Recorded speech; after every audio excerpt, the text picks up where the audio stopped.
Hello all my beautiful sisters from those other misters. Welcome to what should be my February favourites, but I don't feel like I can film my favourites because February was a weird month for me. I didn't wear makeup a lot. I was sick for quite a while, so I wasn't really like looking after myself externally. I was more like trying to just make myself feel better. So I didn't use a whole lot of stuff. And I didn't develop like strong feelings about anything that I was using.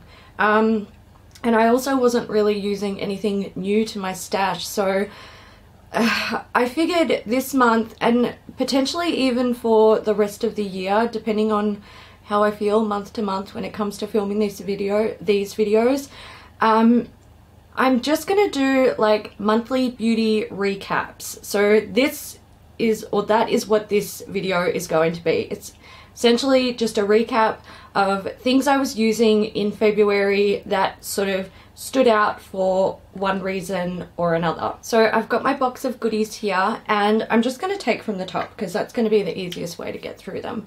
I want to talk about the night cream that I've been using in February, and I've actually been using this since late last year. It is the Philosophy Renewed Hope in a Jar Overnight Recharging and Refining Moisturizer. So this is a bit of a thicker cream. It's almost done. I think this will see me through March and maybe a little bit into April, but I'm almost there. Like, I've actually got the product all the way to the very bottom of the tub, so I can see the bottom there.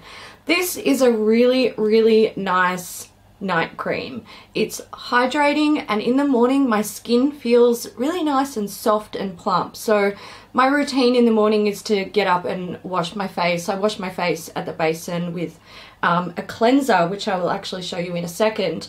And whenever I'm like, you know, rinsing off my cleanser, I'm like, oh, my skin feels so soft and plump. I really like this one. If you are a fan of Philosophy, I've heard a lot of people are, you know, you either love Philosophy or you don't like it. I am one of those people that's in the middle. The, what's the cleanser?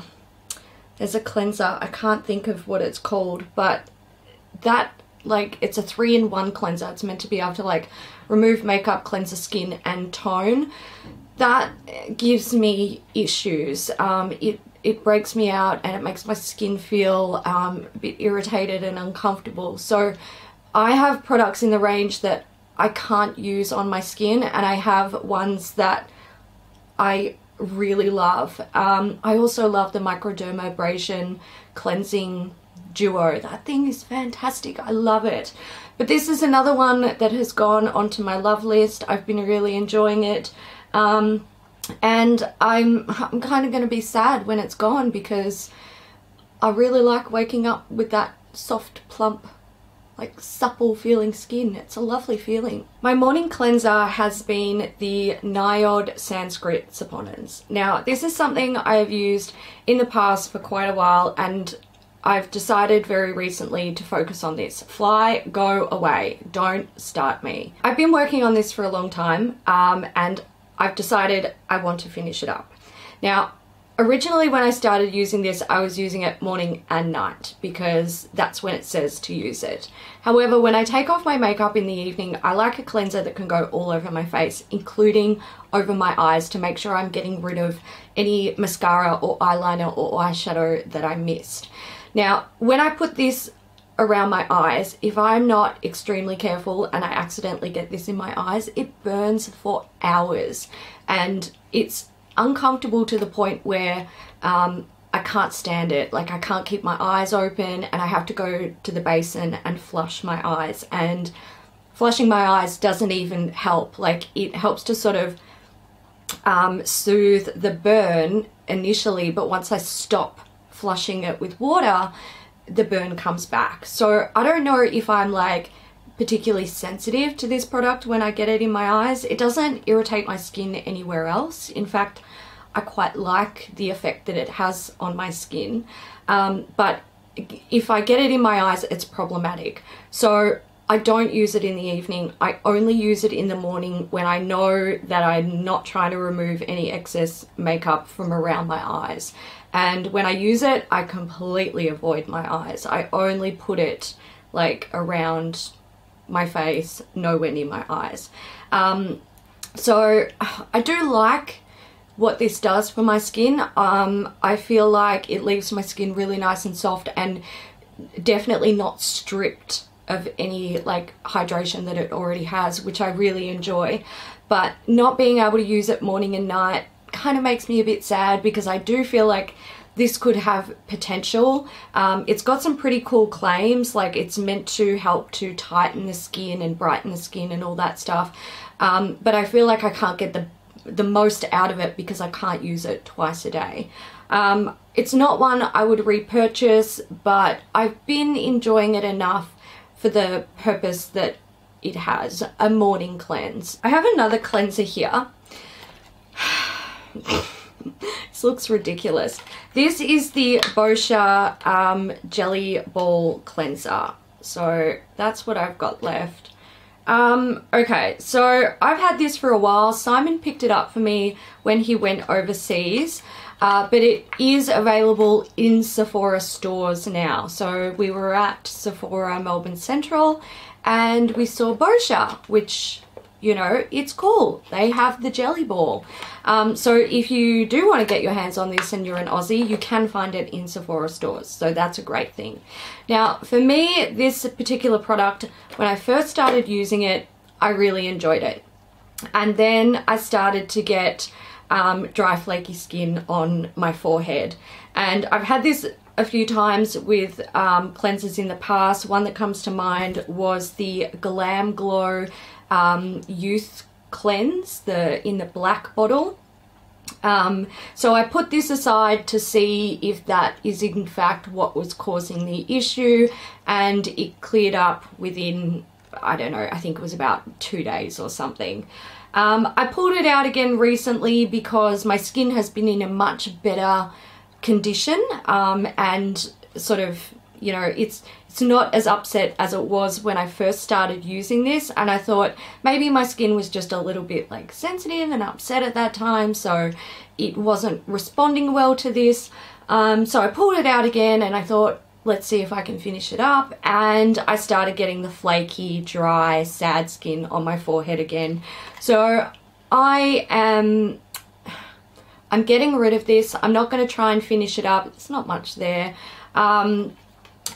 It's not a product for me. My skin doesn't respond well to it, so I think it's a bit silly for me to try and continue to use it. I think it's better to just bin it and be done with it. I do like the way this foams. It's nice and gentle. It will remove excess makeup if you've, like, you know, missed a little bit before you washed your face in the evening, so that's a good thing. But yeah, this one, it's not for me. My last skincare item is a toner that I have been using for the last 2 months actually. This is the Sunday Riley Martian Mattifying Melting Water Gel Toner. So this is like a, it's like a liquid, very runny liquid, and it turns into like a really, it almost feels like water on the skin. It absorbs really quickly. Oh my god, it stinks. Why did I do that? Now my hands smell like smelly feet. That's what this stuff smells like. It's not pleasant. I don't know what is making it smell like that, but I really dislike the scent of this. Is it mattifying? No. I do have very oily skin. I do not feel like this helps to mattify my skin at all. I actually feel like this is just, I feel like this is actually quite a good hydrating but light moisturizer for oily skin, and maybe that is why they consider it mattifying, as in if you have good hydration without heaviness and greasiness, it might help control oil, and for some people that could very well be the case. But for me, this doesn't really do anything. I'll continue to use it because it's almost empty. This is an airless pump, so it pushes upwards, and it's like, you know, here, you guys can probably see the color difference. So yeah, so there's not much left in it. I will finish it, but it's not one that I would repurchase because I just don't feel like it really did anything for me. I have a shampoo here. This is the L'Oreal Professional Paris Volumetry. So this is in the expert range. Oh my god, I really like this stuff. If you have, this is a salicylic acid and Hydralight. I don't know what Hydralight is. All I can think of when I read Hydralight is the stuff you drink when you're dehydrated. It is an anti-gravity effect volume shampoo for fine hair. Now, my hairdresser always says to me, you have fine hair, but a lot of it.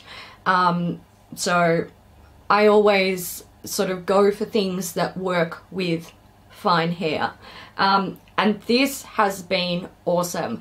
I feel like this helps to clarify, so like really like clean up the scalp when I've got product buildup, but it doesn't strip my hair at all. It leaves it really nice and soft.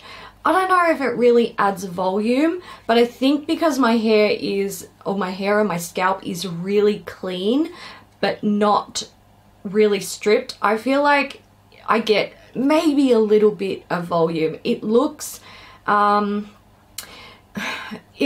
it's got more movement and a bit more lift, but it's not weighed down and it's not frizzy or like, you know, dried out looking, which is something that can be difficult for me when I'm using clarifying shampoos. While they may very well make my scalp feel nice and clean, the rest of my hair looks kind of frizzy and dried out and a little bit boofy because it's had the life stripped out of it.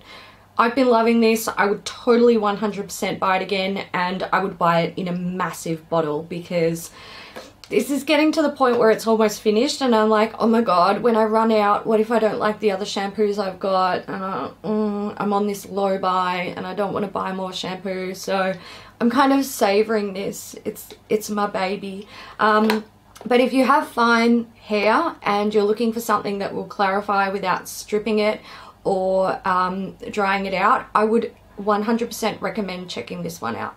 Let's talk about palettes. So I've been doing this thing where I've been using a palette from my stash over the space of a week, and then I move on to another palette. And it's just a way for me to appreciate what I have, use my stash, and I suppose sort of re-familiarize myself with my eyeshadow palette collection, because I have a lot of them. And I hardly use them. Like last year and the year before, it was buy a palette, use it, review it, buy a palette, use it, review it, and I was never coming back to palettes. It was constantly something new. And this year I'm trying to just use like what I have. I haven't purchased any palettes this year, and I'm kind of hoping that there's nothing that's released that speaks to me enough that I really, really, really must purchase it. So far, so good. But one palette that stuck out to me this month, and I actually pretty much used it for the whole of February because it is a big palette and I wasn't wearing makeup very often, so it took me a while to, you know, sort of familiarize myself with it. It is the Urban Decay, I think this is it the Heavy Metals palette? It's this double-sided thing with the stupid mirror. Oh my god. I'm gonna close this because I don't want to be holding it up, and yeah, it's blinding. So I've been using that palette, and I feel like these, do some swatches. These swatch beautifully, but they don't apply well with a brush. So you can see these look, I mean, they look beautiful. Am I right? They look beautiful and pigmented and vibrant and lovely. And then you put them on your face with a brush and they're like, they won't stick, they look patchy, and they just look really sad and kind of pathetic. I found I can obviously, like, you can make these work. If you use the Too Faced Glitter Glue Primer, that really helps. And also I've been using them wet. So, you know, you can make them work. Oh my god, how do I get this stupid thing in? That's another thing about this palette. Like, because it's a slide out, it's just... and that mirror in there, like, it's unnecessarily bulky. And because the eyeshadows don't perform well with a brush, which is the way that I like to apply my eyeshadow, it's just become like this really frustrating, not worth me putting in the effort kind of palette. But if you like the colors in that and you're really tempted by it, you can make it work. Just use them wet. That's my best advice. Along with that palette, because they're all shimmers, I also pulled out two basically all matte palettes. So I've got the Urban Decay Naked Basics palette, which I was using with it, and I only used this a couple of times, mostly because it's difficult to get open, and I've broken a nail twice trying to open it this month. But also because the shades are pretty basic and boring. Like, when they're saying Naked Basics, they ain't telling a lie. This one, I haven't been loving it. I'm kind of just like, whatever. I do think that this would be a cool one to take traveling if I had a small, like, all shimmery or all metallic palette and I wanted something that was a bit more... you know, matte to sort of help along with those shades. And there are some helpful shades in here. So Venus is a really nice subtle highlight. WOS is a sort of like all over shade that I can use to like set my primer. Black, it's not a good black, but you know, whatever. And Faint is just a really beautiful like sort of natural crease or outer corner color or lower lash line color, just to add like a little shadow to sort of bring definition back to the eyes. So I don't hate it, but I don't love it. I do think it has a place in my collection, but it's kind of a limited place. The next one, the Ultimate Basics from Urban Decay. This one I actually discovered a major love for. So I did do a review on this when I got it, and I believe it wasn't a glowing review. It was kind of like, it's okay. It's good, but it's not amazing. However, using this palette this month, I've really basically fallen in love with it. I feel like overall the formula is quite good. It's not amazing. It's, you know, it's workable, but the color selection is what has really been making me happy. So Instinct and Lethal have been two that I just adored. Tempted is also beautiful. I love Commando, and Extra Bitter is stunning. I also was using Magnet quite a bit, this grey shade, and that surprised me. I just really liked it. I felt like this palette went really well with the Heavy Metals palette, and I think I would definitely pull this out again if I'm playing with like an all metallic or all shimmery palette for the week. Really enjoyed this. I don't think it's available anymore, but look, Urban Decay, we know what they're like. They'll bring something out similar later in the year or next year. And yes, I did just throw that palette. Okay, my last makeup item before I move on to like an accessory, I suppose, is, oh my god, this is the Thin Lizzy 6-in-1 Professional Powder. I believe this is in the shade Light. So there it is. It is a, let's call it a satin finish bronzer. I fucking have been loving this. I really enjoy it. So I'm kind of going through my stash trying to work out if there's any bronzers that I'd like to pan this year, and I think I might actually do this one because I've really been enjoying it. This, I mean, I'm wearing it today. It's a really nice color. It's not too warm, not too cool, so it doesn't look like you've got weird shadows on your head. It's got a really soft, subtle sheen to it, so it helps your skin to look like it's glowing a little bit without it being sparkly or shimmery, which I love.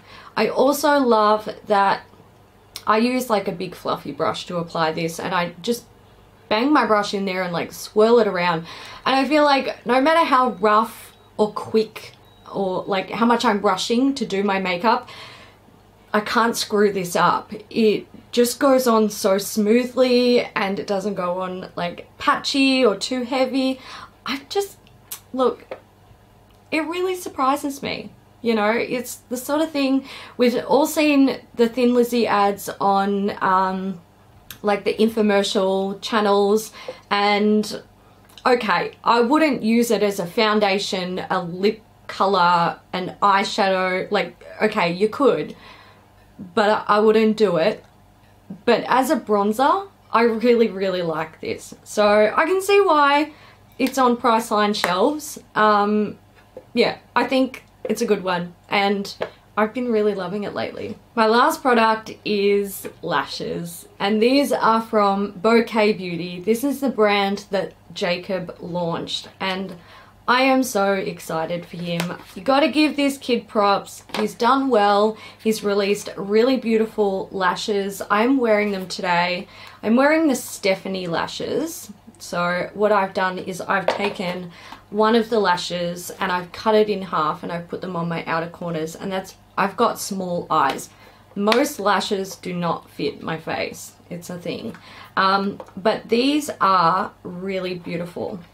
So what he's got here is faux mink, so they're synthetic, and they're double stacked. If you're not sure what a double stacked lash is, it's essentially when, instead of having one layer of lashes that are in whatever formation they're in, there's two, and they're stacked on top of each other. And it often, like, the lashes often look a bit more luscious and fluffier. So I like a double stacked lash because they do add drama, but I think they just look more luscious. That's the only way I can describe them.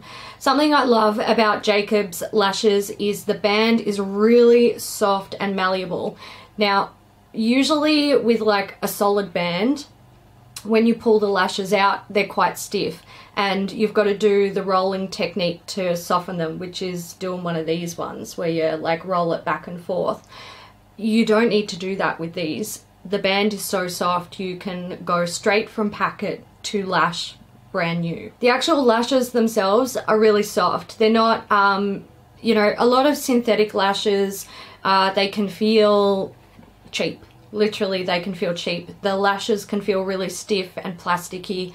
These do not. They feel really soft, like they could be actual hair. I really like these. I think Jacob's done a really fantastic job. I like his packaging as well. He's got the white marble with the rose gold detailing. He's even, you know, small details. There's a little ribbon that allows you to pop out the plastic holder easily if you need to. So I think he's done great, and I'm proud of him, and I wish him all of the success in the world. You know, the kid's worked hard, so good on him. There are 5 in the, whoa, I'm losing them. There's 5 in the range. There's the Naomi lashes, which are these ones here. I can't really show them to you without blinding you. Soz. Then there are the Stellas. These are a bit more like piecey, which I really like.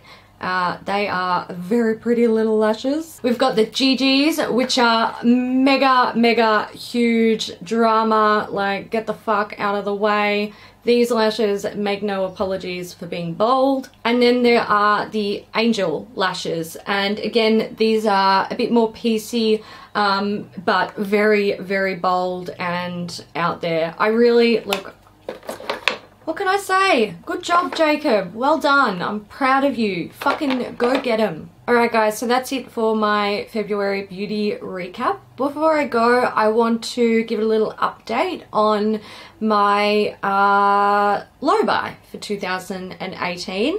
So in February, I didn't make any purchases. I did make some beauty purchases, but they were essential things like deodorant, floss, toothpaste, mouthwash, things that I had run out of, and they're essential to like my oral health and not being a stinky person in public. So, you know, they're essentials. They're not luxury items. I did have a moment during the month where I almost purchased the Pat McGrath Mothership palettes. They released all 4 of her large palettes in a bundle. I think it was $400 US, and I added it to my cart, and then I was looking at currency conversion and I'm like, this is too fucking expensive. Like, no, this is absurd. I don't need these. It's ridiculous. So I didn't buy them, and I'm glad I didn't buy them. That was the closest I came to making a purchase. But yeah, so far the low buy is going well. I'm very happy, and I feel like whenever I do feel like buying something, it's very easy for me to go, is this a smart purchase? 99.9% of the time the answer is no, and I don't buy it. So, you know, so far it's very easy for me. I'm sure it'll get more difficult as the year goes on, but we'll see how we go. I hope you guys enjoyed this video. If you did, give it a thumbs up. Feel free to tell me about any products that stood out for you this month, whether it be a favorite, a fail, or simply something that you were focusing on because you really want to use it up. Comment section, it's all yours. I know I reply to comments really late and sometimes not at all. However, do know I read everything, and I really enjoy reading everything. Sometimes it's just priorities get in the way and it's like 2 AM and I'm in bed. I'm reading the comments, but I'm like, I am too tired to reply to this. So it's always something that I'm like, oh, you know what? I got free time. I need to reply to comments from 6 fucking weeks ago. I am the worst, I know, but I do love your comments. Alright guys, I'm gonna go. I hope you have a great weekend, and I'll see you in the next one. Bye.